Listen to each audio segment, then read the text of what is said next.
Yo, what's going on, snipers, and welcome back to our Edmonton Oilers Throwback 2010 franchise mode here in NHL 25. So in last episode, if you did not catch it, we made a pretty substantial few trades basically to help with our second line, and we actually have made the playoffs with a 41-32-9 record, and you can see in our last 10 games we are 7-3. So this team got hot at the right time, and like I said, we basically wanted to try and get our offense better on that second line. So we decided to bring in Brock Nelson from the Dallas Stars, and he did really well with this team down the stretch, 21 points in 21 games. So I think he did a better job than both Eberle and Jankumovs combined. Eberle wasn't doing too much, and then Jankumovs was just scoring more goals and stuff like that. Wasn't really spreading out the offense. Meanwhile, Brock Nelson came in and helped out other guys. So very happy that we brought him in, and I'm hoping that obviously he could do some good stuff for us in the playoffs as well. But yeah, our team in general is looking pretty damn strong. Obviously, we do have currently an injury to the youngster in Dale Holden. We are a little bit weaker, I would say, in terms of our bottom six, having Holden in the lineup when he is in the lineup. But in general, our team still looks pretty good, and I'm hoping that guys like Fada could obviously take that next step here in the playoffs because he had a really good regular season. Our defensive play as well was actually pretty solid, so there's our defensive core, very young, and obviously Vasilevsky's still strong as always, so hoping that we can continue to play to our strength, which is defensive play, and hopefully can find a way to score goals as well once we get into these playoffs. But you can see we're going to be taking on the LA Kings in the first round. We've taken them on multiple times in the playoffs before. This is the first time, though, without Anze Kopitar for them, though, because Anze Kopitar left last offseason to the Toronto Maple Leafs. So this should be an interesting matchup because maybe we have a chance to beat them because they don't have Kopitar. But you can see basically we were a better defensive team than they were, but they were better on the penalty kill. But both teams have some defensive strengths, and it should be, I would say, a pretty even series almost, even though the fact they finished with 8 more wins than us. I definitely think we're still a good team, and I definitely think the LA Kings are still a good team despite losing Anze Kopitar. Like, it doesn't seem to have slowed them down at all, which is kind of insane because I thought after losing a player like Kopitar that it would hurt them a bit, but you can see this is still what their team is looking like. You have O'Sullivan, Henrique, and Brown. Very solid top line. Second line has Jerome McGinley, who was there last season, with Nick Foligno, who they brought in at the deadline, and Anders Lee. Third line, Sabatka, Laterra, and Simmons. And a fourth line, a Crombine, our former guy, Alexander Burmistrov, and John Mitchell, who they also recently brought in. So that forward group still looks really good. The center depth is still strong. Obviously not as strong as it was when Kopitar was there, though, because Kopitar was like a 90-plus overall. But Adam Henrique has finished off quite well as a top-line guy for the Kings this year. So it's going to be tough offensively to compete with that. But from a defensive standpoint, like I said, both teams are strong defensively. They definitely have the stronger defensive core on paper. But I would say our defensive core obviously has assimilated quite well for a young defensive core. We do probably have a good goaltending matchup here because Quick is really good still at his age of 31, and obviously we have Vasilevsky, so it's going to be a nice little matchup, I think, between the two of those guys going forward. So I think it's going to come down to whichever goaltender is not performing. I think whoever's goaltender isn't performing, that team is definitely going to lose. So that's just kind of my guess. But honestly, it could go either way. Maybe we're going to start to find our offensive game in the playoffs. Maybe we're not going to play good defensively like we did during the regular season. It's really tough to say, but I'm hoping for a good run from this team just because last year obviously was a good run. It would be nice to kind of build upon that this season. But that said, let's get in your guys' comments, see what you guys have to say about last episode, and then we will get into this first round matchup with the Los Angeles Kings. So the first comment is from Andy, who says, fun fact, Jori Lehtera was involved in a cocaine distribution ring with about 20 other people and was arrested by Finnish police. And I didn't actually know about that. I did just Google search it before this video, and apparently that was back in 2019. That's pretty insane, though, being part of a cocaine distribution ring. Like, that's definitely some next level stuff. Like, I guess since he's still playing technically in the KHL, I would assume that it wasn't like he didn't get charged with anything substantial, but obviously the KHL takes in a lot of weird players. Guys like Jake Virtanen and stuff have played there. Like, the KHL, for some reason, to me, I would say obviously it's a skilled league for sure, but it seems like all the problematic kind of players go there. So I'm not too sure what it is. I don't know if it's something to do with Russia or if it's just a KHL thing. Like, they don't really care who's playing for them. but it's pretty insane what goes over there in the KHL. So shout out to Yori Laterre regardless, even though he is on the Kings in the series. And the last and final comment is from Zanartaku, says, can't have Nelson be number 9 because it's Glenn Anderson's, even though the game allows it. I would give him number 28 since that's the closest without being one of those that would be used by a goaltender. So he wants me to use number 28 instead for Brock Nelson. So we are going to go ahead and give him 28 if it's available, which I don't remember if it is or not. I don't really care too much if he has Glenn Anderson's number 9. Glenn Anderson's great goal scorer and stuff like that in NHL history, but to me, he's not the craziest Oiler of all time. It's not like I'm going to like number 99 for Brock Nelson. Like if I did that, people would call for my head, right? So, but yeah, let's go with 28. I guess, yeah, that probably works. It kind of looks a little bit strange because I feel like 9 is probably his favorite number, just based on the 29 and the fact that he was going to 11 before. But yeah, 28 is probably the best bet because we don't want to be going 39 because that's more of a goaltending number. Schultz already has it too, for that matter. 49 is kind of strange. 59, 69 would be kind of funny for the memes, but Safronov actually has that number. So yeah, we'll go with 28, and obviously we could change it if there's a different number that you guys ever have in mind, but 28 is probably fine. We could go with 19 hypothetically. Just because I think he does like the number 9, but honestly, since it's close to his number 28 is what we'll go with just for the time being. So there's a little bit of a number change.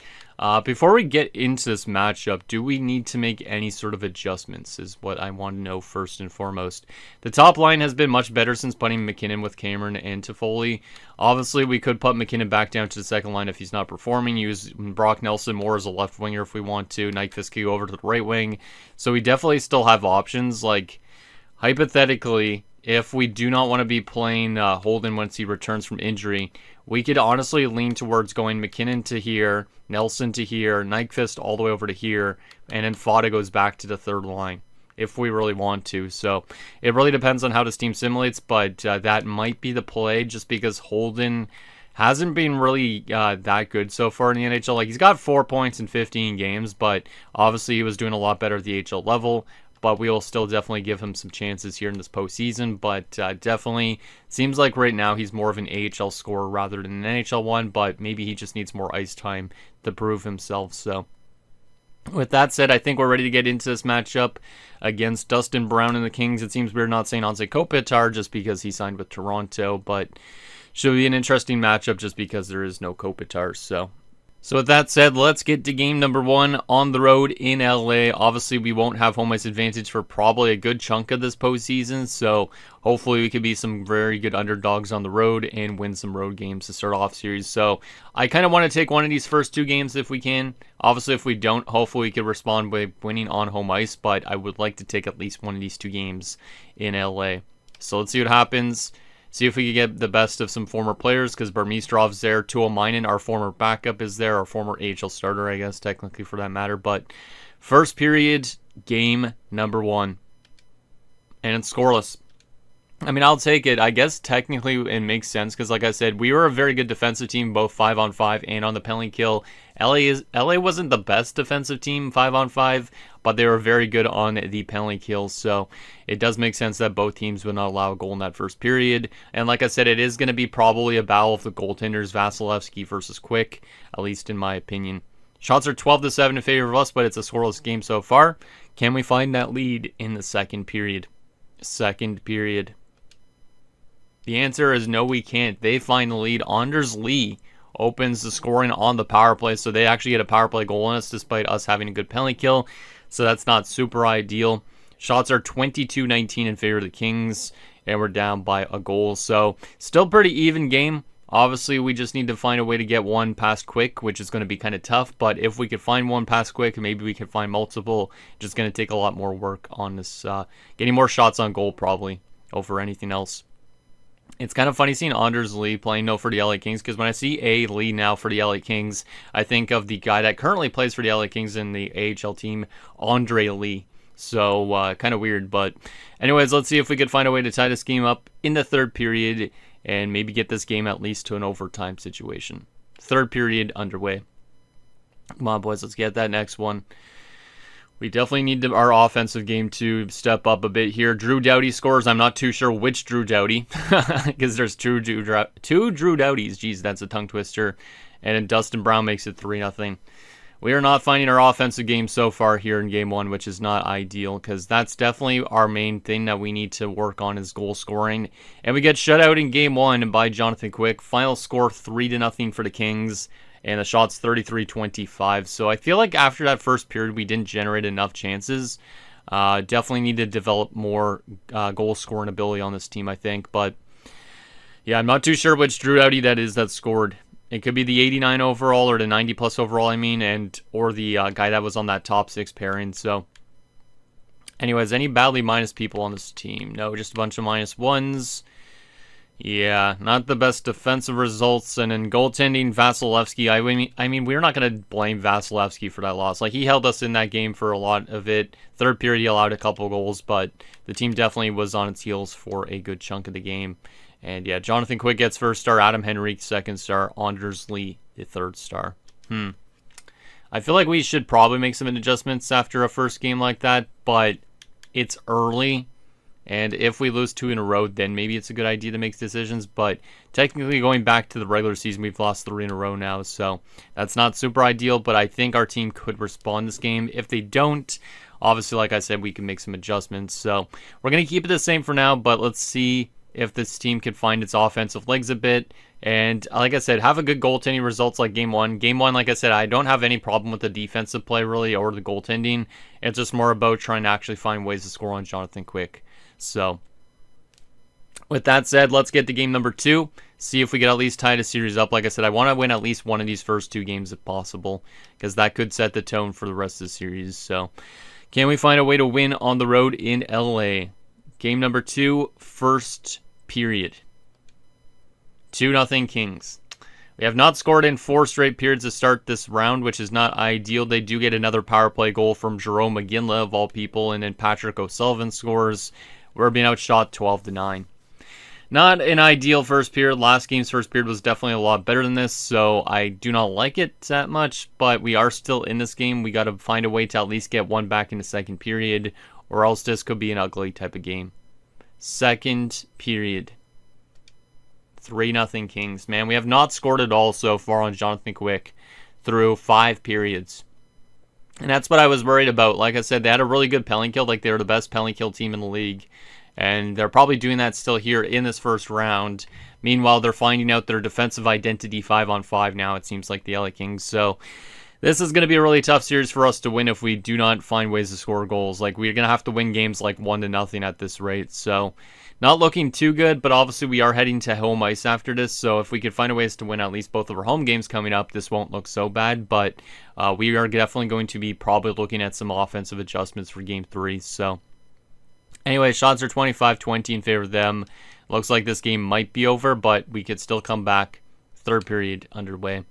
Can we get one? Yes, we can. Brock Nelson scores our first goal of the playoffs, the trade deadline acquisition. And then Fada scores and Nathan McKinnon scores. Okay, I was not expecting 3 goals for us in the span of the first few minutes of the period, but that's a very good answer to start off this third period for this team. I was not expecting that, especially with how Game 1 went. So that's a very big answer in this third period. And we are going to be going to overtime in game number 2 with the shots 36-32 in favor of the Kings, but his team didn't score in 5 straight periods, and now he scored 3 goals in that third period. So that's a huge answer. Obviously, now Jonathan Quick might be a little bit rattled, so maybe we can find a way to score another goal and win this game. If we win this game, we might be kind of opportunistic in a way, but I do like the fact that we've came back in that third period, because usually when you're down 3-0 going into the third, you could come back to make it 3-2, but you don't usually see a 3-goal comeback, especially with 3 goals in a span of like 2 minutes, basically. So, very good stuff from this team. Now can we find a way to take the win, potentially, on the road? And who wants to be the hero, if anybody, on this team? Let's call on a random dude. I'm just trying to think of who I want to see score. Maybe somebody like Metropolitan randomly, like a defenseman of all players. That would be kind of interesting. Let's see what happens. Overtime underway. Can we find a way to come back from 3-0 down? Penalty kill in overtime. We killed it off. Nicely done, guys. Showing off that good penalty kill from the regular season. Come on, boys. Let's get that next one. Ah, the Kings find a way to win. Alexander Burmistrov, 2 of all people, makes that even harder to see. Maybe I should have held on to Burmistrov a bit longer, man. That's a bad one to give up. I mean, I'm not going to blame Vasilevsky or the defensive play in this game again. I think it was an okay game, but it does suck to lose to the LA Kings back-to-back games after we came this one back from 3-0 down, and then a former player of ours decides to end the game. Final shots 43-39. We lose 4-3 in game 2, which means we're needing to find ways to win both our home games coming up, or else this is going to be a tough series. So Nelson from Falk and McKinnon, Fata from Nyquist and Nelson, McKinnon from Toffoli and Cameron. Definitely need to be better with our offense. Like, we need to be able to score in first and second periods, not just third periods alone. So definitely some bad plus-minus results as well. A couple of them not too much. And Vasilevsky pretty much played on par with his first game, which isn't as good as he has played in the past, but it's still good enough. Brown gets first star of the game. Iginla the second star. O'Sullivan the third star. Of course, Patrick O'Sullivan also gets a star against his former team. Surprised Burmistrov didn't get a star with that overtime winner, but we are going to make some more adjustments here, I think. Just because we need to find that offensive game. Or actually, we're going to make our first adjustments, I should say. Because we need to find ways to win these next few games. Because if we don't win a game on home ice here coming up, we're going to find ourselves in an 0-3 hole. This episode is very short so far. And I don't know if I'm speedrunning this because I've been up since like 7 a.m. because I had to go to the gym early and all that stuff. But let's go to the lines I was just mentioning about and see if that works out of anything. So we'll go to something like this around, I think. Holden's not fully healthy yet, so I'm going to wait on him. Maybe I'll put Nyquist actually to the top line for the time being. Fata could go down to here. And the rest of that's fine.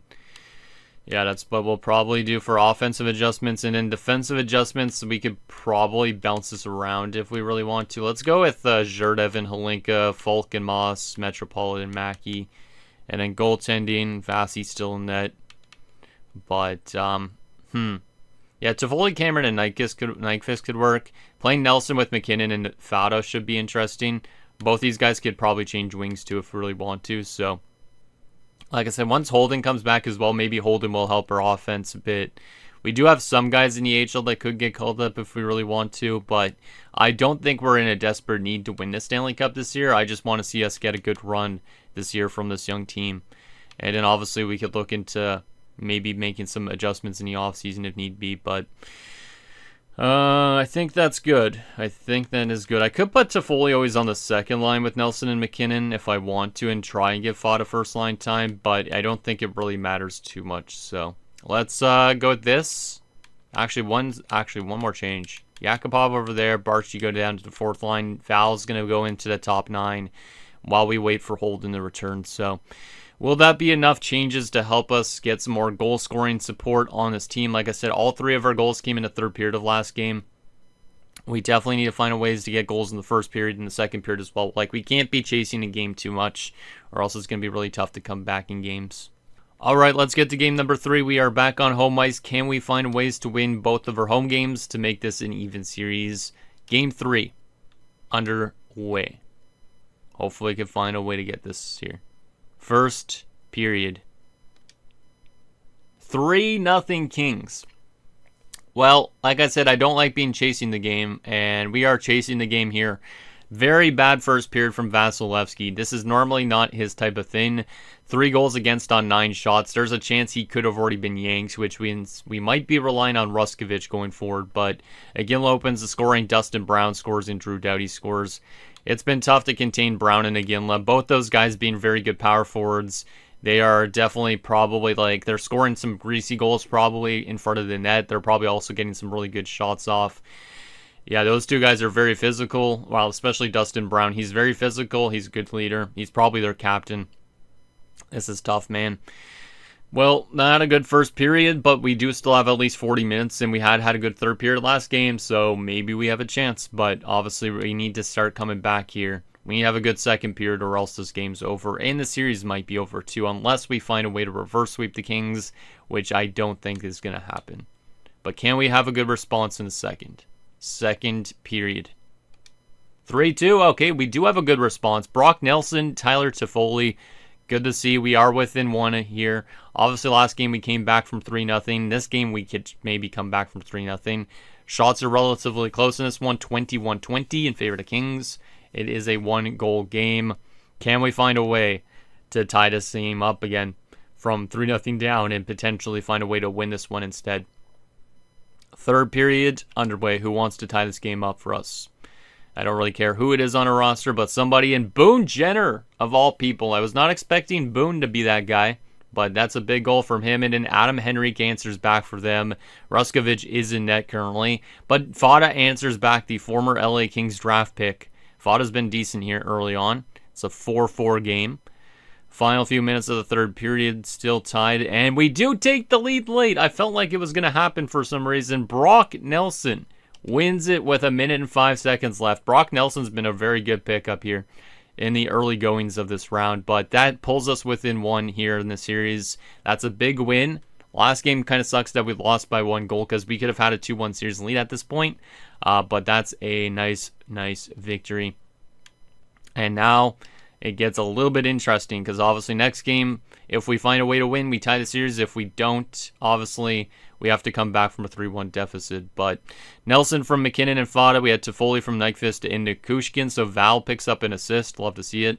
Boone Jenner then scores for Mackey and Barchi. Fada scores the game-winning goal for McKinnon and Mackey. So Mackey picking up a couple points. And then Nelson scores from Fada and McKinnon. So seems like that second line is doing really well of McKinnon, Nelson, and Fada. So I like that a lot.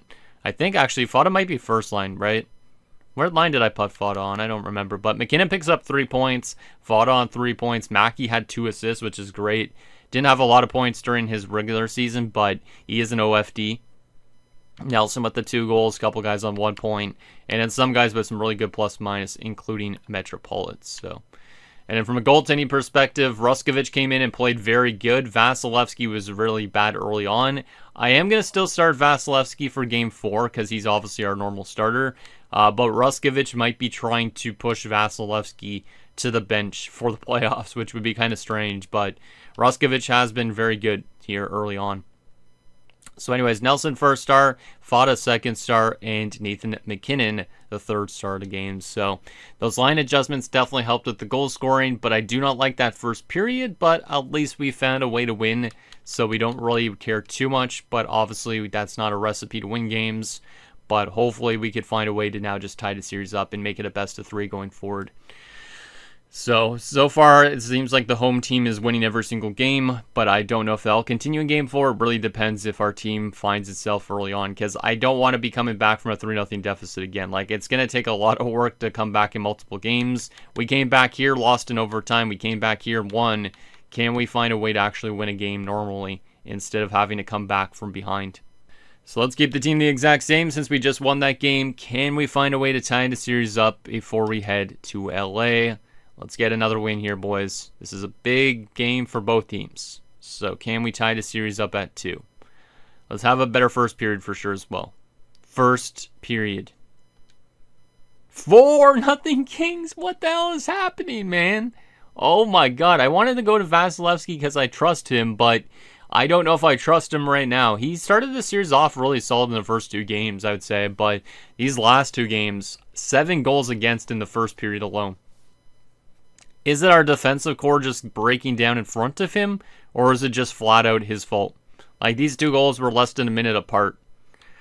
Holy moly. Well, we have another game we have to try and come back from in this one. We can still come back, but this is going to be harder than last game, because last game we were down 3-0 after 1. This one's 4-0. So if we want to come back in this one, we need to get like 2 to 3 goals in the second period, or else it's going to be very tough going forward. But I do not like that our defensive play went from really good during the regular season to very abysmal here in the playoffs. Definitely still shows that we have a young defensive core, and it does need some more development and stuff like that before it probably becomes good. So maybe looking at somebody like Shea Weber in the offseason or whatever, if he's a free agent, might actually make some sense.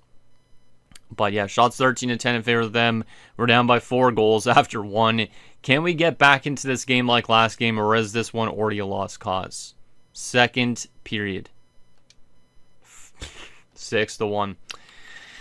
Toffoli scores, so good to see Toffoli scoring again, but yeah, they answered back with 2 goals. Anders Lee and Drew Doughty. Ruskovic is in net again, not really surprised, and he's not doing as good as he was last game. We're going to have to win 3 straight games to knock out the Kings if we want. It's kind of crazy how good the Kings are still without Kopitar. Like, imagine if they had Kopitar, how good they would be. But I think last time we were in the playoffs against them, we actually beat them, and that was last year. And they actually had Kopitar still at that point. So it seems like they're better without Kopitar, which is kind of weird. Anyway, shots are 28-19. We're down by 5 goals going into the third. There's probably no way to come back, but we're still going to slow simulate it. Let's see if we could get some sort of momentum for next game. But we need to win 3 straight games against this tough Kings team, which is going to be really, really hard. Especially when they have guys like Jerome McGinn, like I said. Zbigniew McCulloch makes it 7-1 with a shorthanded goal, but Marcoux answers back. Good to see Marcoux on the board, but why did we give up a shorthanded goal down 6-1? And then BJ Crombie, the former Oiler, makes it 8-2. Anders Lee scores with 1 second left on Ruskovic, probably still celebrated. We lose 9-2. That might be the worst playoff game I think I've ever had in this franchise mode, or any franchise mode for that matter. Final shots are 41-30, but we lose 9-2. God damn. Well, I don't know what to say. I expected a bit more of a close series, but our defensive play went from here to blang. And Vasilevsky's been not that good. Our defensive play probably in front of him has been atrocious. But god damn. Toffoli from Cameron and Nyquist, and then we had a goal from Marcoux. And Barchi and Nyquist got the assist, so a couple assists for Nyquist. But there's probably some really bad plus-minuses on this team. Yep, everybody on the team was pretty much minus. Fada was actually a plus, which is somehow thin. A lot of guys were -3 or -2. Yeah, that's not good. And in the goaltending numbers, Vasilevsky had a .500 save percentage in that first period, and he's been abysmal the last 2 games. Ruskovic came in and allowed 5 goals on the next 33 shots, which looks better than Vasilevsky, but that's still not a recipe to win games. 3 stars of the game. Henrique had 5 assists against us. Iginla had 3 points, and same with Anders Lee, but they routed us. Let me take a look at their stats, yeah. They completely routed us. A lot of their top guys did a lot of good work against us. Wow. And then, yeah, Jonathan Quick's been very good in most games. So, yeah, this is not an easy series for us. And that's not great. Miroslav Zherdev has been injured with an upper body injury. He's out till the 30th, which means his season is likely done unless we not really reverse sweep them, but we win 3 straight games against the Kings. Wow. That is a really weird start to the round. Dale Holden's back, which is kind of nice. We'll get Holden into the lineup just because might as well give him at least 1 playoff game while we basically potentially get knocked out. So let's give Holden a playoff game. He actually jumped up to an 80 now for some reason, which is nice. And we will go. What do we want to do here with the rest of the lines? Let's go back to. Let's go actually Nyquist with McKinnon and Cameron. And then we will have Toffoli on the second line here. Fada also on this line, and Nelson. Trying to just flip-flop things as much as possible. And in the bottom 6, we are going to keep it the same. Defensively, we are going to go back to Falk on the top pairing. Safronov isn't fitting his defensive core super well.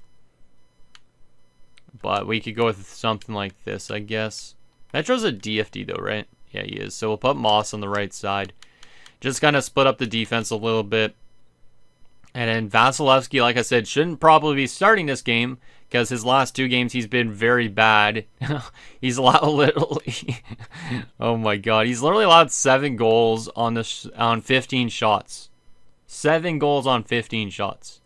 I probably shouldn't be starting him for this next game, but he's our guy by far still. Ruskovic has been better probably this playoffs, but at this point, we might as well still give Vasi the net just because he's the starter. So that sucks that we're down 3-1, but now we need to find a way to win 3 straight games.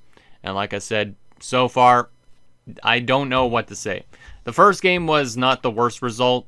The second game, we almost found a way to come back and win, but we lost in overtime. Burmistrov had to hit us with a goal. And then we found a way to win after coming back. But then the next game, we were down 4-0 after the first period and lose 9-2. It's been very inconsistent. So yeah, I don't know if there's anything else we could really do to get this team back in the series. Like, if we come back from 3-1 and somehow win, maybe that means that this team is a cup contender, but right now I'm not seeing that we're going to come back. I feel like some team could come back from a 3-1 deficit, considering there's a lot of 3-1 series lead, but I don't think it's going to be us at this rate. Unless, like I said, we have some random luck on our side that Vasilevsky finds himself, but right now he has been very bad this postseason, and I'm not too sure why. Like, something just randomly fell apart. Like, is it the defensive core being young in front of him, or is it just him being bad? I honestly don't know. Anyways, let's get to this next game, see if we can find a way to get back into the series, but we got to find a way to win in LA first and foremost, which is going to be very tough. So, let's do a real-time simulation, see if we can find a way. Just got to find a way to win at least one game, and then we could take the next game maybe, and just take it one game at a time, one period at a time even. And Fada opens the scoring here in LA, so not too bad of a start for us to actually get the lead here for once. So Fada's been one of our best players. Yakupov gets on the board and probably slides around on his knees afterwards, because that might be one of his first career playoff goals. I think he scored some last year, though.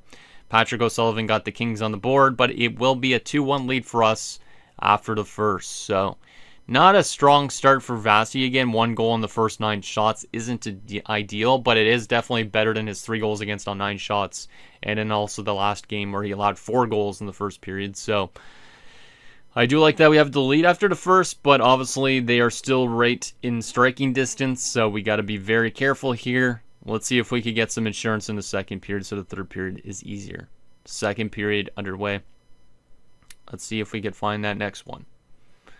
But Jerome Ginla ties the game up at 2. That's not great. Jerome Ginla knows how to score against the Oilers because of being a former Flame, but he's been a thorn in our side here in this playoff round. Him and Dustin Brown, Drew Doughty, those type of guys. And of course, it was another power play goal against too.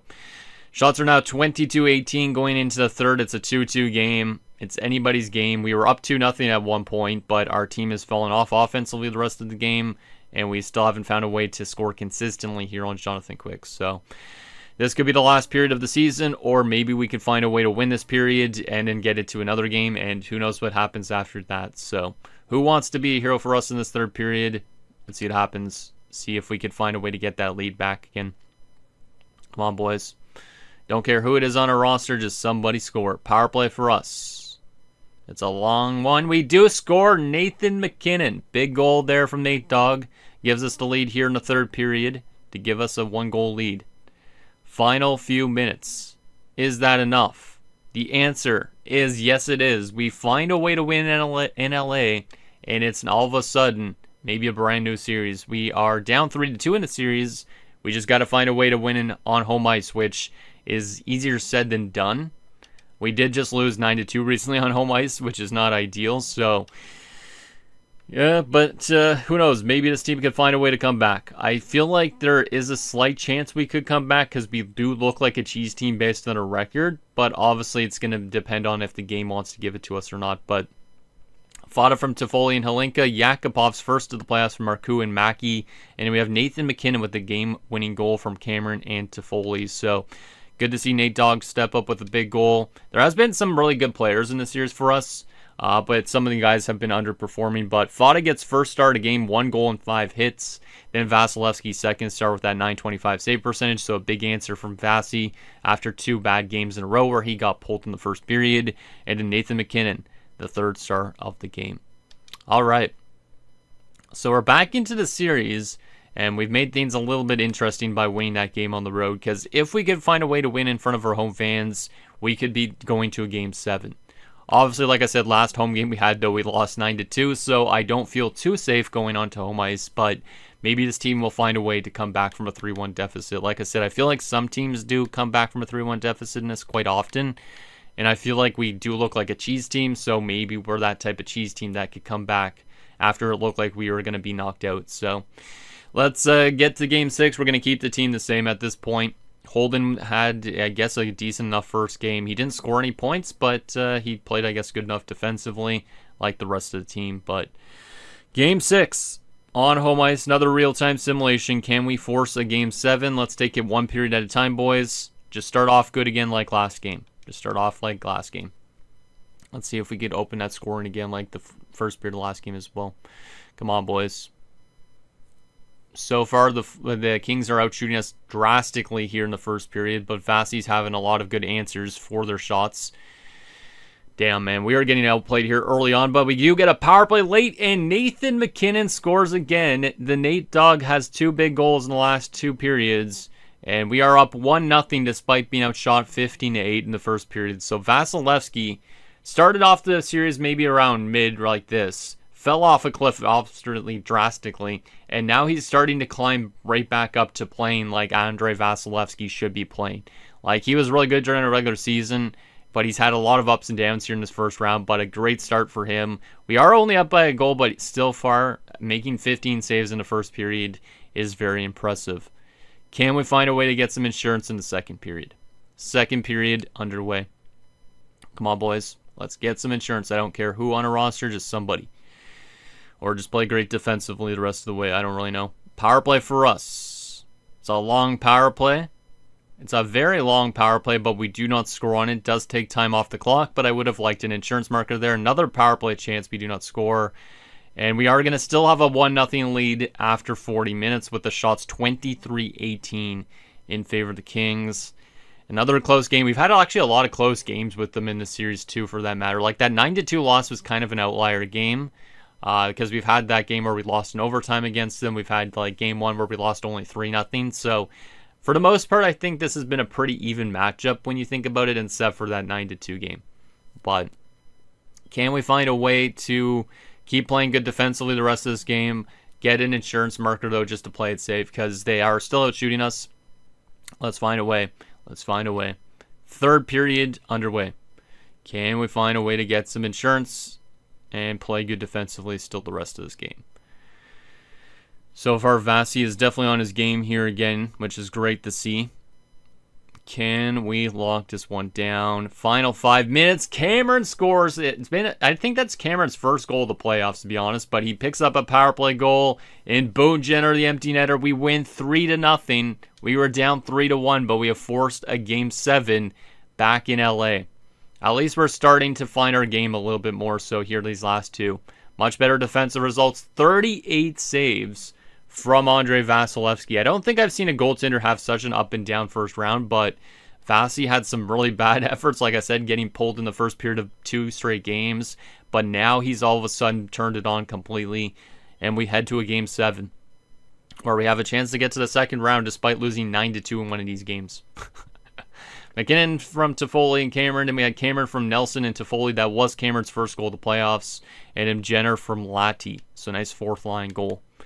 But yeah, Cameron definitely has been a little bit quiet. He does pick up 2 points in that game. Toffoli had 2 points, but I do want to see a little bit more out of Cameron if I can. And yeah, Vasi was on point in that game. Definitely first start of the game, right? Yeah. Vasi first start, Cameron second start, Nathan MacKinnon the third star of the game. All right, well, I guess we'll keep the team the same. Seems like with Holden back in the lineup, this team has all of a sudden found its game a lot, which is kind of weird. It has made us a better defensive team, which kind of makes some sense in a way, I guess, because technically Holden has very good defensive awareness for a sniper. So 3-3 series heading to game 7. It looked like our series was going to be probably done when we lost 9-2, but we have found ways to win back-to-back games. I could make line adjustments if I really wanted to, but I don't really want to. Looks like there's going to be a couple other game 7s at the moment. There's one other in the Western Conference. It is Columbus and Minnesota. East, it's New Jersey and Montreal. So can we find a way to come back with 3 straight wins? Like I said, I am a little bit nervous about jumping into a game 7 like this, but we got to find out. We got to find out. Can this team pull off a 3-1 series comeback? We've had comebacks in-game. Now we just need comebacks in the series total. So let's see what happens. Game 7 on the road. Can we find a way? Just have a good first period again like last game and the game before. That's all I ask. I mean, last game we did get outshot badly in the first period, but just have some good defensive results if possible and maybe find a way to get a goal past Jonathan Quick. That'd be nice. So far, just teams are trading chances. And it will be scoreless after the first, which means so far Vasi has not allowed a goal in 4 straight periods. So he's definitely starting to find himself. And that's why I gave him some trust. Like, I know he had some really bad games, but you still got to sometimes, I guess, trust on those high-end goaltenders just in case. Obviously, when you have a 79 as a backup, probably not a great idea to necessarily run them the entire playoffs. So giving Vasi another chance, I think, was a good thing for us to do. Anyways, shots are 11-9. It's a 0-0 game going into the second period. Can we find a way to get that lead? Second period underway. Who wants to be the guy to open the scoring? It's Nathan MacKinnon again. Nathan MacKinnon has been the spark plug that this team needed recently. 3 straight games with a goal here. But Wayne Simmons, of all people, answers back. But Fada, the former LA Kings draft pick, answers back. Fada's also had a great playoffs, too. There's definitely been some guys that have been really good in this first round. But definitely there's probably some people that have been underperforming as Yori Lotera, the cocaine head, ties the game up at 2. That's not ideal that they tied it up late. I could jump in and watch the entire third period if I really wanted to, but this is now a 41-minute or so episode, so it's not like it's been as short as it was earlier on, but shots are 25-19 in favor of us. It's a 2-2 game. Let's see what happens. Third period underway. Can we find a way to win this third period, win game 7 potentially?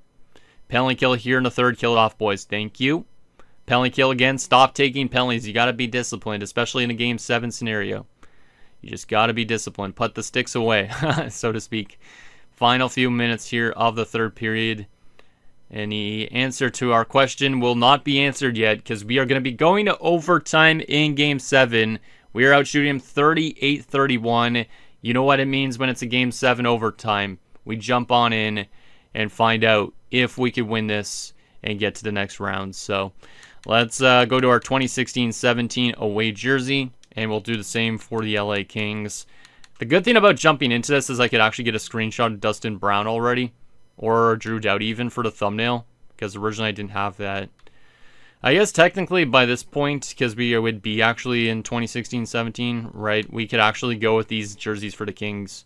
So I could kind of change the thumbnail up a bit and make it more up-to-date at the current year would be. So we'll give the Kings their black jerseys from 2016-17, and we will hop on into this and see if we could find a way somehow to come back from that 3-1 deficit and go to the round 2.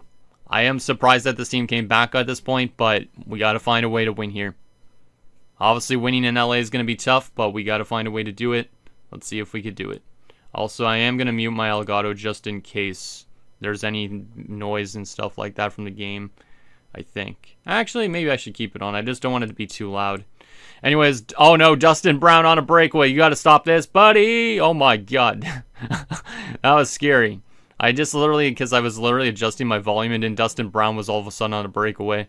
Nyquist throws it all the way up, and that hit quick. I don't know if that was a shot on goal, but that was kind of weird. Little bit of sporadic start here to overtime for both teams. Here's Patrick O'Sullivan. Throws it over to Martin. Martin finds Brown. Nice play by Hlinka. Here's Nyquist over to Cameron. Cameron makes a move. Cameron can't get by. Here's Dustin Brown again. He's got space. Got it away. Get away. Get it away, please. Thank you. Cameron. Up to MacKinnon. Nate Dogg. Definitely proving that he's a captain here this playoffs. Finds Nyquist. Can't get the shot on goal. Here's Drew Doughty. The real Drew Doughty. Over to Nick Foligno. Over to Patrick O'Sullivan. A shot. Vasilevsky to save. Vasi looks interesting in an Oilers uniform. I feel like this is the first time we've seen some of these guys in action with us. Maybe not. I don't know. I feel like we looked at some gameplay last year, but I can't remember in the playoffs. Anyways, Foligno against Nelson on the draw. Come on, Brock. And he can't win it. Lee throws it to Martin. Martin finds Foligno. Martin's got it again over to Drew Doughty. Doughty throws it over to Anders Lee. Over to Doughty. Over to Ginla, and that goes wide. Here's Brock Nelson. Throws it to Toffoli. Tyler Toffoli. Never played with the Kings in this universe. Can't get by. Zbynek McCulloch throws it up. Here is Nick Foligno. One-on-one. Shoots. Big save. Vasilevsky. Jerome McGinley looking like Kyle Clifford out there. Finds Anders Lee. Big save. Nice little hit in the corner by us. We need to get it out, though, because they have full pressure. Zbynek McCulloch. Over to Foligno. Can't get the shot. Loose puck in front. Vasi will freeze it with 20 seconds left on the full pressure. Yikes. We are kind of running around a little bit in this overtime, which I do not like, but the Kings are a very good team, so we got to respect that. But a nice hit there by Safronov, because I forgot that Safronov is in the lineup because Zherdev is currently injured. But nice hit there from Safronov, who is not a high-end defenseman, but he does his job.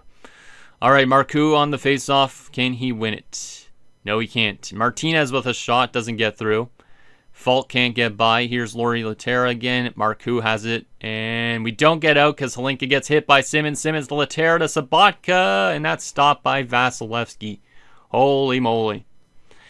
I do see our defensive core looking a little bit weak here. But like I said, it is a young defensive core. So it kind of makes some sense. But holy moly. We just got to kill 6 seconds left off this full pressure here, boys. And we do get it out. So we survived the pressure meter. Nyquist finds McKinnon. McKinnon can't get in. Jori Laterra with it, looking like Justin Williams wearing number 14 at this point. McCulloch finds Simmons. Simmons throws it over to Laterra to Sabatka, and it's back in the King zone again. Now we're throwing a little bit of weight around. Sabatka with it, 2-on-1. Simmons. Simmons curls back, can't get by. Gus Nyquist with it now. He will throw it all the way up. Here is McKinnon. Nathan McKinnon finds Falk. Falk moves in, and he draws a penalty, a slashing penalty to Zbigniew McCulloch. And we will be going to the power play after it looked like we were on our heels a bit here in overtime. As Falk cut in, McCulloch slashed him. And that's a big power play coming up for our boys. Now comes the question if we could find a way to capitalize and win this game and win this series. Do we deserve to win this series? I'd say so, but that 9-2 loss maybe says otherwise. But Marcoux on the draw on the power play against John Mitchell. And Marcoux wins it cleanly. Here is Mackey. Finds Fada. Marcoux can't get by. Voinov loses it. Marcoux over to Fada again. Fada finds Holden. Holden can't shoot through. Nyquist finds Mackey. Mackey is shot in quick with a big save through a screen. Not a too bad looking power play here early on. Nice little 15 seconds of the power play. Just got to find a way to keep on getting shots to net. We have our top unit out there. McKinnon, Cameron, Nelson, Holden, and I don't know who else. Voinov with it. He will dump it, and that gets off of our body, but we do got it now. Cameron finds Nelson. Brock Nelson with it. Nelson finds it over to Mackey. Mackey throws it over to Cameron. Back to Holden to McKinnon to Nelson, and a good chance in tight, and a big save by Quick. I like in the way we're passing around on the power play. We actually almost have full pressure, too, so... Like I said, we were on our heels early into this overtime, but so far we are finding our legs a little bit here after killing that pressure off. Marcoux on the draw against Laterra. He wins it. Here's Holden. Can't get the shot through. We do have pressure. Nyquist the shot turned away by Quick. Quick is the type of goalie that can make saves during pressure, though. And we keep it in. Mackey a good chance, and that's a big save. Nyquist. Holden will bomb it in. Not Nyquist. What the hell am I saying? Quick with the big save again with the glove. Yeah, we're generating some chances with the power play, but we got to find a way to convert. But nice to see these young kids being able to whip the puck around, though. Definitely shows some promise, I think, with this young roster. All right, Marcoux on the draw again. Fada and Nyquist are out there. Holden and, as we said, Mackey are out there as well. Doughty dumps it. Marcoux will glove it, but the pressure system is off. Holden finds Marcoux. Marcoux cuts back, shoots it to the net, doesn't get through. Loose puck in front, and Quick had to bounce around because he was low on energy. And I don't know what happened there, but it hit something, and he had to kind of dive down. Toffoli finds Falk. We still have time on this power play. Here comes Marcoux. Marcoux will lead the rush, walks in with it. Marcoux lost it. Nyquist a shot, and that's turned away. Nyquist again to Marcoux, and that's blocked. Drew Doughty will find it and clear it. They have a really good defensive core, so it makes sense that they're able to clear it occasionally. Toffoli throws it around. Here we go again. Breakout pass. Nathan McKinnon, 2-on-1, but he will cut back. Nathan McKinnon to Cameron. Cameron can't get a shot because he was in a bit too tight. Damn, Nathan McKinnon's looking fun out there. I like it. He's obviously one of our best players, if not our best player. I do like Cameron more a bit, but here's Nelson. Nelson turns it over. Only a few seconds left on our power play. Looks like we're not going to be able to convert on this power play despite all the chances. So this could be a game that goes to a couple overtimes at this rate based on both teams' chances. Toffoli finds Brock Nelson. Nelson walks in. Can't get by Martinez. Nelson, nice board play. But here the Kings are with the possession now. It is Jerome McGinley. Iginla poke checked. Iginla still with it. Finds Voinov in the slot. Big save by Vasilevsky. His fellow countryman makes a big save. Don't want somebody like Voinov to score a goal because Voinov, obviously, he's one of those controversial players I was mentioning about in the KHL earlier. Anyways, let's see what we got here. Boone Jenner against Adam Henrique. We have our fourth line against their first line. I don't know about that. Jenner at the draw. And he can't win it. Here's Martinez. Can't get it through. We got to watch out for Alec Martinez in these situations, of course. Dustin Brown, a shot. Turned away by Vasilevsky. Mackey will find it. And he'll get board played by 3 guys. Henrique walks in and he scores. I feel like I've seen that exact play before. And we lose in Game 7 overtime because of a play that I think I've honestly seen the AI do exactly before, where they get board pinned by multiple guys and people get caught. And unfortunately, despite the nice 3-1 comeback, we are going to lose in overtime. And the LA Kings will advance to the second round of the playoffs. Damn, man, that sucks. I thought we might have found a way to get back into the series and win it and then get to the second round. But Adam Henrique, who does score big goals in playoffs before, finds a way to end this series. Damn. But I'm pretty sure I've seen that exact goal before in one of the games that we jumped in with, like the Islanders before. Because the way the AI plays in this is kind of annoying. Like, Mackey here is getting board played by 3 people here coming up. Safronov does nothing to help out. He just stands there. And then all of a sudden that opens up the ice. Like, this isn't this interference kind of, though? Where he kind of interferes here. Like, he holds on to him. Still holds on to him. Technically, he's holding on to him without the puck. But then all of a sudden the ice opens up because it's all of a sudden like a 2-on-1. Nobody else expects this for some reason. And then Safronov doesn't know how to defend 2 players. And in a quick shot from Adam Henrique is able to beat Vasilevsky. On the blocker side, Vasi actually gets a chunk of it, but it finds its way in. That sucks, man. That sucks. I do need to get a screenshot of Dustin Brown for the thumbnail, so let's just do that here quickly, just because I like to have those matchup type of thumbnails. So let me get Dustin Brown over here. Even though I don't really care about Dustin Brown in the series at all, we need to get him for the thumbnail. Let me move his over a little bit. Oh my goodness, there's somebody in the way. Now you guys can see how much work goes into these thumbnails. Sometimes I have to actually jump in games and all that. So let's go with that, and let's get a screenshot of that so I could put him into the thumbnail. Perfect. All right, so that is good and ready to go. But yeah, that sucks. That friggin' sucks. We also had a 2-0 lead in this game too, so our 2-1 lead, I should say, not a 2-0 lead. But they came back both times, and yeah, Adam Henrique wins it from Dustin Brown. We just could not, at the end of it, contain their top guys, it seems like. So there is that. Well, I guess we'll find out who wins the Stanley Cup and all that already, but I was hoping for a deeper run because last year we went to round 3. This year, losing in Game 7 to a tough Kings team, I mean, it's not the most disappointing thing in the world. It definitely was good that we were able to get it back to Game 7, but definitely a lot of work to go still, I think, with this young team. But let's take a look at some player stats, and we'll find out who wins the Cup and all that, and wrap up this 2016-17 season. But we did have some guys step up, but obviously that 9-goal against game definitely can't happen in the future. It can't. If Burmistrov didn't score that overtime winner in Game 2, we would have been able to find a way to win that series, which is crazy. So former players like to beat us up. But McKinnon had 8 points in 7 games. He was great. Toffoli was point per game. Fata was great, 6 points. Nelson was really good. We got to re-sign him. Nelson Cameron had 6 points. He was -5, though. A lot of guys with bad plus minuses, but I would say our top 6 obviously did good. Our bottom 6 probably needs more offense going through it. That's one thing I notice. And then obviously, like I said, the plus minuses are a huge issue on this team. From a defensive standpoint, though, Falk 3 points. Mackey had 3 points in 7 games, which is pretty good. Holenka 1 point. Probably needed a little bit more out of guys like Zherdev, considering Zherdev is an OFD. And then the rest of it's okay, I guess. Goaltending. Vasi was very inconsistent. He was definitely a lot better in the last few games of the series, though. Like, you could see 920 plus save percentages in each of those games. But these 2 games definitely were very lackluster. So, very inconsistent. But at least this team still has a bright future. we're still very early into a lot of these guys' careers at this point. So does suck to lose, but maybe we'll get a realistic result in terms of the Cup final, because Pittsburgh is on to the next round. Nashville actually got knocked out in the first round, so we will not have Pittsburgh versus Nashville, but maybe Pittsburgh will find a way to win a Stanley Cup again in this universe. But let's see. Let's simulate to the draft, find out the Cup winners, all that stuff.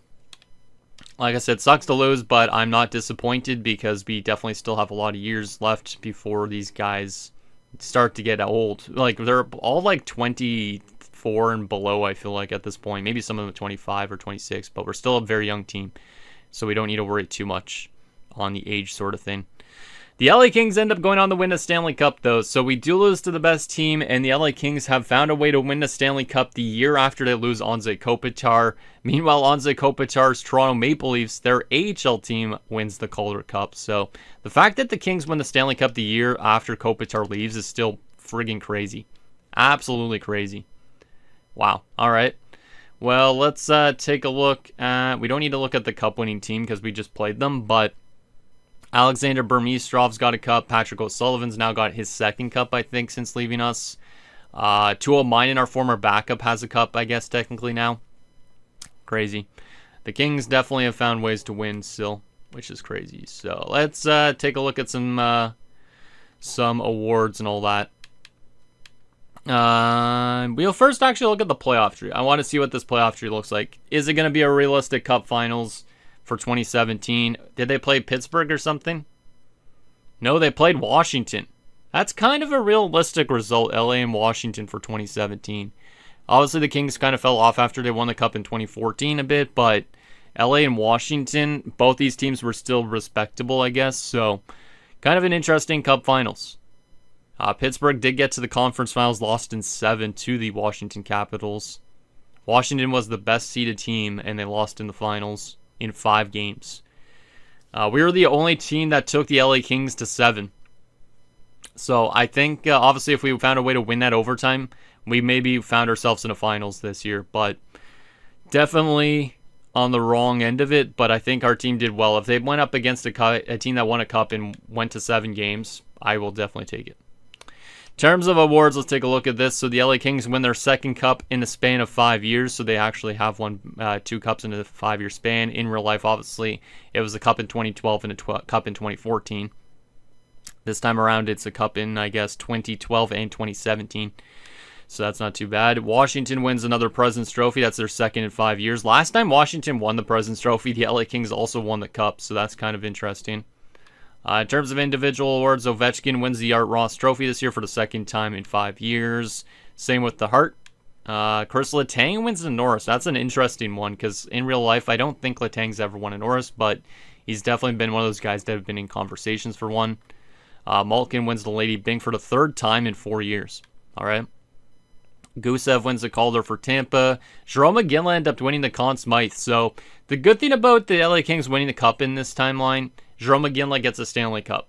And I can't complain about Jerome McGinley getting a Stanley Cup. That guy deserved one in his NHL career. So shout out to Iggy winning a Stanley Cup. Aside from that, Jonas Hiller wins his 2nd straight Vezina. All right. He also wins a Jennings. Eminger wins the Masterton. That's Steve Eminger. Minnesota's head coach to Jack Adams for the 2nd consecutive year. I don't know who their head coach would be at this point, 2017. Yeah, honestly, I have no idea. Minnesota's a weird team. Kopitar wins the Selke in Toronto, so he did win an award, but obviously he didn't win a Stanley Cup, but he did win one with them in 2012 in this, so is what it is. Ovechkin wins the Lindsay, and Ovechkin wins the Richards. A lot of awards for Alex Ovechkin this year. And then in terms of the AHL, Mark Savard's apparently still playing. Surprisingly, didn't retire due to injuries, but he was the best player in the AHL. Brock McGinn was the MVP of the AHL for us, so our AHL team didn't go far in the playoffs because we didn't get any notifications, but good year for Brock McGinn. Aside from that, Alto was the best rookie. That's good to see because he might be in the NHL next season, which is exciting. That elite prospect we drafted.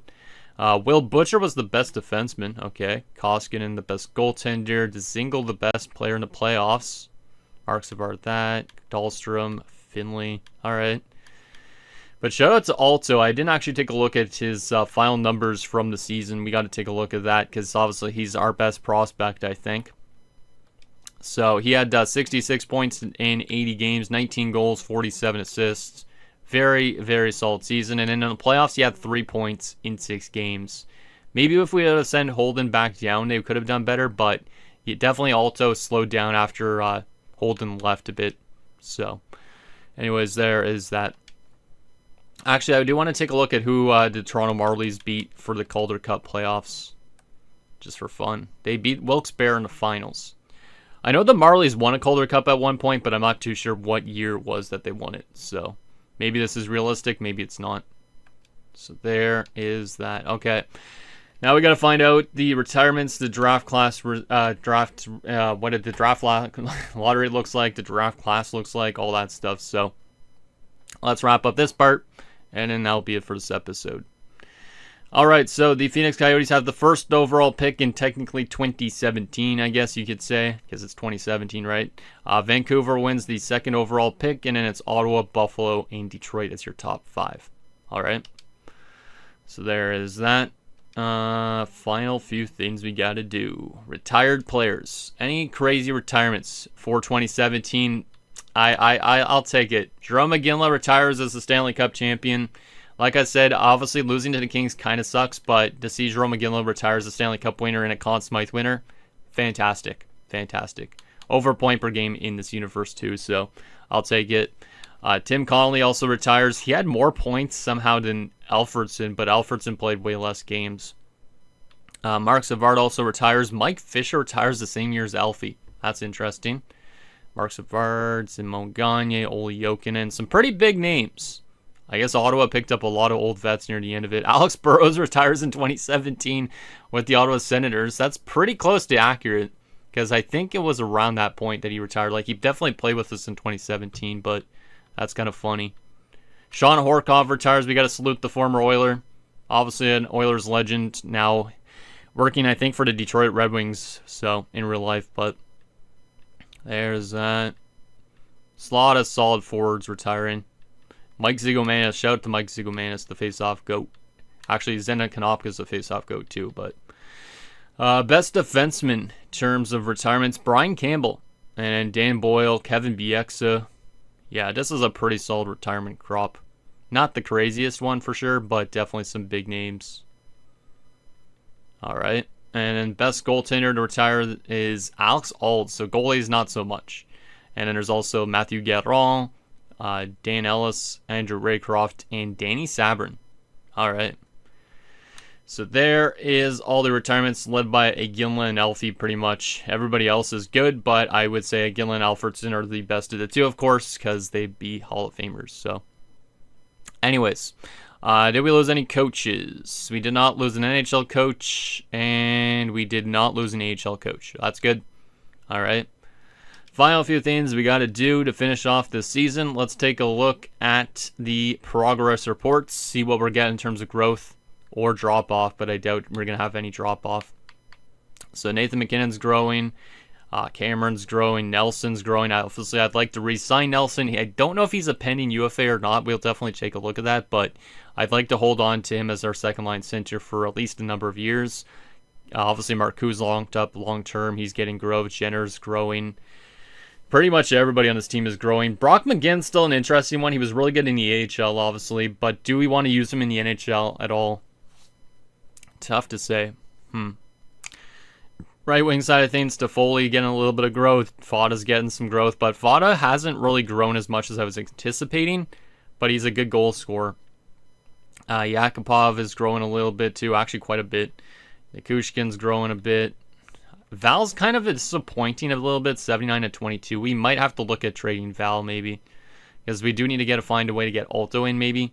So defensive core is growing a little bit. Goaltending is growing a little tiny bit, but not by much. And then in the system, McClemont's up to a 73, Dorsett's a 66, Samson at 59 or 58, not 59. Rodriguez is up to a 77 at 22. We do still have an abundance of defensemen like that. And then also Colton Parayko is kind of panning out as only a 77, it seems like, at this rate. Obviously, I'd like to use Rodriguez maybe in our lineup next season, but who the hell would I move out of this defensive core? It's so young. We have a 4 left-handers, so hypothetically we could move out maybe a left-hander to get another right-hander in. So maybe there's a chance Rodriguez could get in if you guys could think about trading away somebody. Maul's up to a 71 at 20 as a medium elite defenseman. Damn, he got a lot of growth. A lot of growth. That's good to see. Because I think when I drafted him, I didn't expect him to get a lot of growth because he was like 19 or something, but that's nice. In general, looks like we're getting some good growth. Jackman's up to a 69 at 20. Esposito's actually getting a pretty decent chunk of growth for the Enforcer. How was his stats this season? 8 points. +3 in the playoffs. Not bad. Good defensively. Looks like at least we're getting a lot of growth from our top prospects, which is what we kind of want to see. Also only went up by 1 point in the AHL, which is interesting. I think he'll still be NHL bound next year, but I expected more growth from him, especially. Aside from that, that's pretty much it. All right, so there is our progress reports. Final few things, let's take a look at the contract situation and in the draft class. Contract-wise, here's all the players that are up for renewal, and Brock Nelson is a pending UFA, so we are going to probably have to pay him some good chunk of money. He does like our organization, which is good to see. I think we obviously should do a no-brainer type of contract with Brock because he could be a perfect second-line center. 5 by $4 million sounds like a no-brainer to me. So Brock Nelson probably gets locked up for 5 years. Everybody else pretty much that's up for renewals in RFA. Yeah, pretty much everybody else. So hypothetically, we could move out some players' rights if we don't really want them, which is interesting. Guys like Val might be a guy that gets moved out. Sven Berchi, Brock McGinn, Colton Parayko. Like, we could probably look to move some RFAs. We could also try and lock up Nail Yakupov long-term if we really want to. He doesn't want a lot of money. He's a decent enough third-line guy, but he doesn't have a high ceiling, of course. I guess he generated some growth because he's up to a high top 9. I'm pretty sure I made him a medium 9, not a high top 9, but maybe I did. I honestly don't know. From a goaltending perspective, Ruskovich is also a pending RFA, and same with Dorsett. Ruskovich is still very cheap. We could easily bring back a lot of these guys with the cap space we have left. We have $23 million. Brock Nelson's going to be the most expensive. Everybody else could be very cheap, or we could trade some to make our team better. And then there's some unsigned guys we could even sign if we want to. Like Ma, I think, is AHL eligible. Yes, he is. So we could sign Ma if we want to. We could also sign Jackman if we want to for the AHL. But it's up to you guys if you want me to play them in the minors already at this point or not. So there's that. Final thing, let's take a look at the draft class. But first, let's go to the draft board. How much picks do we got this year? Way too much, probably. We don't really need prospects that badly, but we do have the 18th overall selection this year. We do have 2 second-round picks, 18th and 19th in that second round. We do also have 3 third-round picks, 2 fourths, 2 fifths. So basically, we have an extra pick in every single round, but we do not have a 6th-round pick. So we should be able to get some pretty good stuff in the first 3 rounds. Maybe these later picks like the 4th and 5th and 7th we get rid of, but maybe we can find some good picks with the earlier selections if we want to hold on to them, or we could trade them to get somebody better. But let's take a look at this draft class anyways, since we have the 18th overall selection, which is pretty decent considering we found a way to make it back into the playoffs. So I guess we are looking right around this point. This guy might be elite, tough to say. Probably more of a top 6'4", but hard to say. Marko Hartikainen.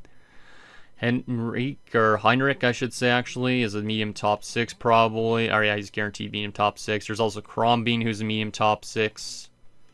Like, we don't really need forwards, defense, or goalies that much, though. So we could trade away these picks if we really want to, but maybe there's a player out there that's interesting.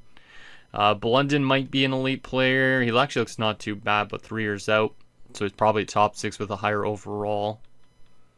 Let's sort by potential as well, just in case there's any elite prospects that we have not seen. There's a goaltender. I don't really need goalies at this point, so I'm going to not even look into that guy too much. But in terms of guys that are low leads guaranteed, there is one guaranteed low lead. Michael Kuhl, the German. We will pin him for sure, even though he's 19 years old. Romano might be a low lead. Rick Romano. Does look like a good shooter. We'll pin him in case. We already pinned Peckham, who might be a low lead, so That's good. This guy's also a gem, Anze Kopitar. We'll pin him just because he's also a gem. All right, so there is that. So anyways, guys, that's going to do it for this episode of Edmonton Oilers Throwback 2010 Franchise Mode. So in next episode, we will take it to the 2017 draft. We might use a lot of our picks. We might get rid of some of our picks if we don't need them. But obviously, this team is still growing. I don't think there's any reason that we need to really make any huge upgrades if we want to. But obviously, if we want to start winning sooner rather than later, maybe it's a good idea to make some upgrades and move out some players or picks to upgrade certain areas. But I think, obviously, with some of the young guys coming from the AHL, like Alto potentially next season, I think that could help us out quite a bit. So I think for the most part, we might want to just kind of stay pat and see what the team is looking like again next season, see how it simulates and that type of thing. So I think down below, and I'll see you guys next time.